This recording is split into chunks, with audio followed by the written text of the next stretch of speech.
సంసారి సందల పండు పోతే లంజచ్చి పంచాయతీ చెప్పిందట. లంజచ్చి పంచాయతీ చెప్పిందట. నీ అసొంటిదే.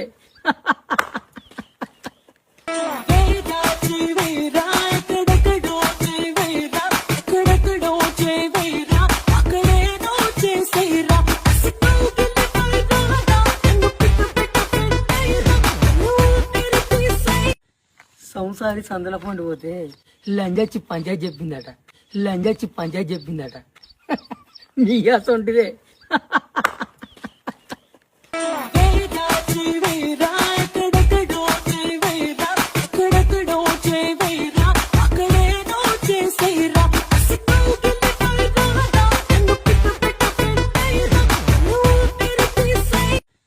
సంసారి సందల పండు పోతే లంజచ్చి పంచాయతీ చెప్పిందట. లంజచ్చి పంచాయతీ చెప్పిందట. నీ అసొంటిదే.